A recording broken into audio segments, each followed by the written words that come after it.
Allez, là, ça devrait être bien. On va checker les vaches. A priori, c'est OK. Bien le bonjour à toi et bienvenue dans cette nouvelle vidéo.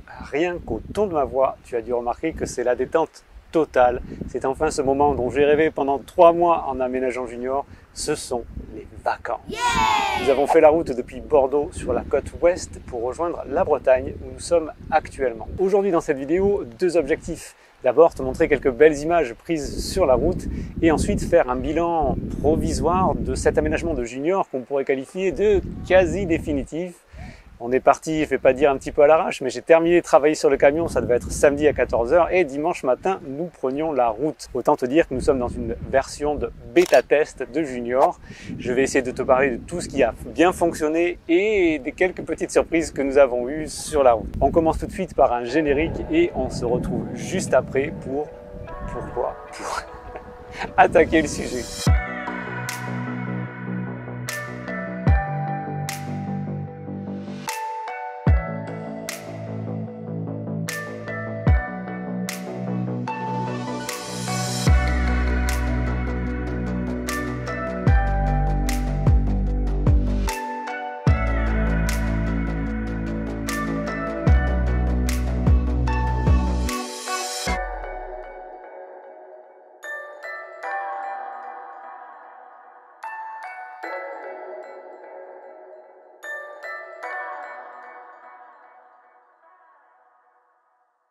Au chapitre de l'autonomie, avec 58 litres d'eau propre et 48 litres d'eau usée, nous avons atteint l'objectif qui était de 3 jours d'autonomie.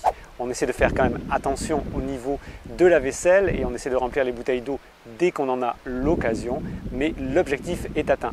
Le frigo également n'est pas bien grand, 45 litres utiles, c'est pas ouf, mais en faisant bien attention, en mettant le frais au frigo et un petit peu de sec en dehors du frigo, les 3 jours d'autonomie sont atteints sans problème. Au niveau du couchage, nous n'avons pas un matelas définitif, nous avons continué à utiliser nos vieux matelas d'IKEA que nous avons découpés. C'est pas l'idéal, il faudra qu'on fasse faire des vrais matelas sur mesure, mais pour le moment, la taille du couchage, elle est juste parfaite. Le confort, il est nickel.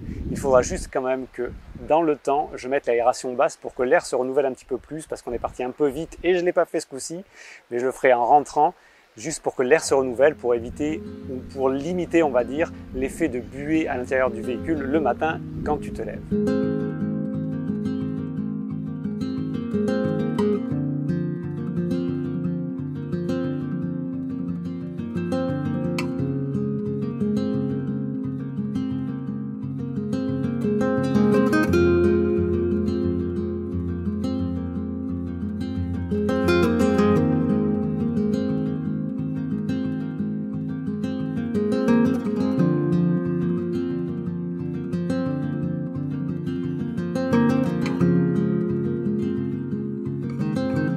Alors soyons clairs et 100% transparents, cette vidéo n'est pas sponsorisée, il n'y a absolument aucun partenariat et je dois vous dire en toute honnêteté que je suis complètement satisfait de tous les produits Kiravans.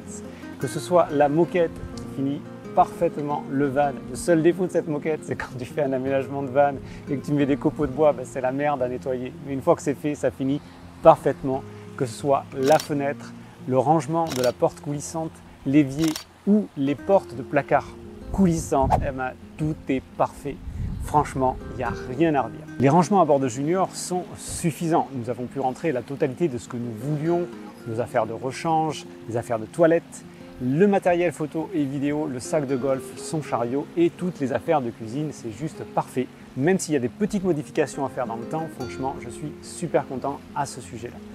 On est parti un petit peu à l'arrache. Sous le meuble de cuisine, on a mis des tupperwares transparents. C'est pas super esthétique, mais si tu les classes par catégorie avec l'apéro, les casseroles, le petit-déj, et ben du coup, c'est pas esthétique, mais super pratique. Comme j'ai pas envie de parler pendant 25 minutes, on va partir sur la route et je vais essayer de te montrer quelques belles images par-ci par-là, un petit peu de golf, un petit peu de drone. Tu vas voir, c'est juste le top. Et on se retrouve après dans un autre cadre pour continuer la vidéo.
Bon, d'abord, on va se mettre juste bien à l'aise, là.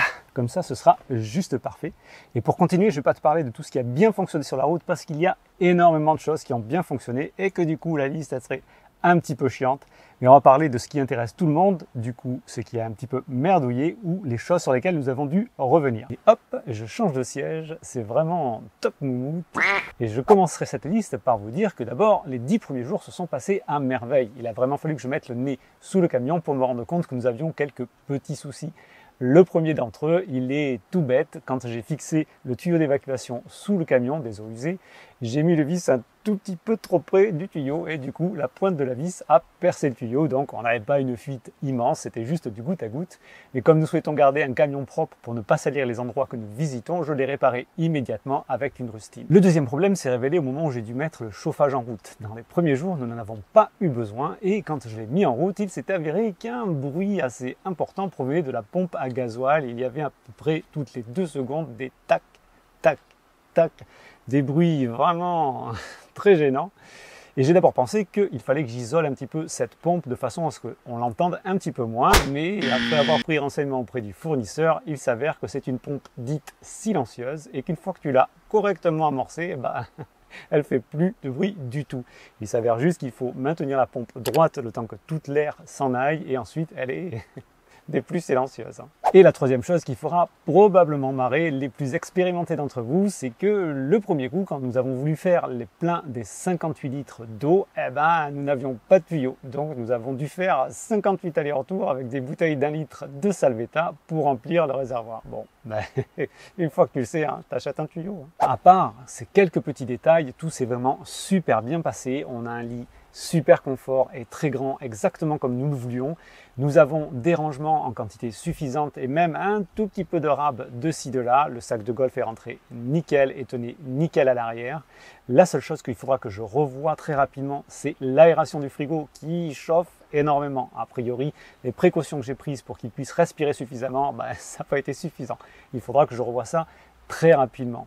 La seule chose qui nous manque, c'est un toit relevable. Globalement, nous avons fait très peu d'autoroutes, juste de la départementale et un petit peu de ville par-ci par-là.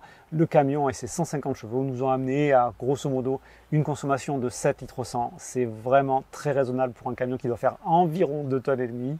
Il a pris de l'embonpoint pendant l'aménagement, le pépère.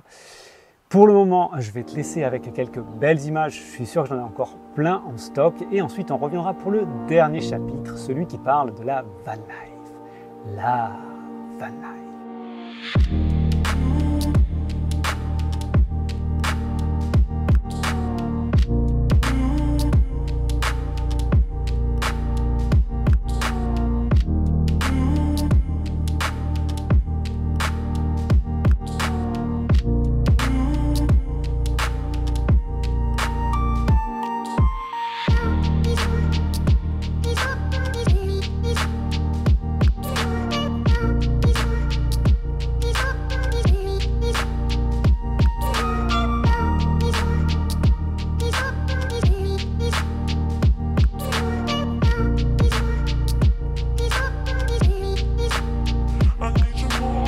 La première partie de ce road trip français nous a donc mené non pas de Nantes à Montaigu, mais bien de Bordeaux à Pornic, en passant par les bords de Charente, Oloron, Fouras, Rochefort, Saint-Gilles de Croix-de-Vie, Noirmoutier, Pornic et Croisic. On dirait une annonce de la SNCF quand ils te donnent tous les arrêts desservis par ce train.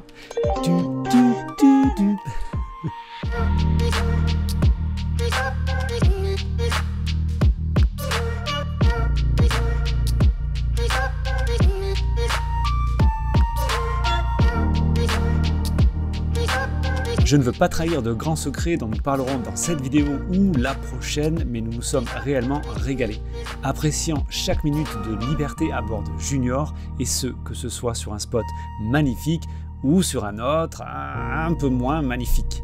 Perso, je me régale encore rien qu'en montant ces images. Et toi, t'en penses quoi ?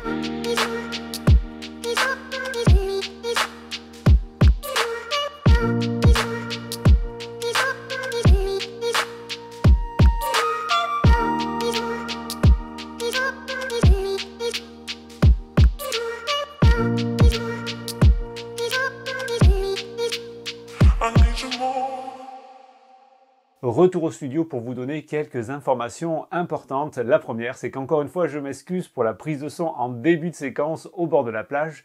Je pensais vraiment qu'il n'y avait pas de vent et que ça n'allait pas du tout perturber la prise de son et visiblement, je me suis trompé. Désolé pour ça, j'ai fait tout ce que j'ai pu pour le rattraper, mais ne pouvant pas retourner en Bretagne pour retourner la séquence, j'ai pas pu faire mieux. La deuxième chose, c'est que je ne souhaite pas que cette vidéo fasse 25 minutes et que personne ne la regarde en entier, donc j'ai décidé de faire 2 petites vidéos de 12 minutes pour que ce soit plus comestible et digérable. Dans la prochaine partie qui sortira d'ici 1 à 2 semaines, nous parlerons de cette fameuse van life, de notre ressenti durant ces 3 semaines à bord de Junior, la première véritable sortie, de ce qui est possible de faire ou pas en 2021 en van, bref, tout un programme. D'ici là, portez-vous bien. Je vous remercie encore une fois d'avoir suivi cette vidéo.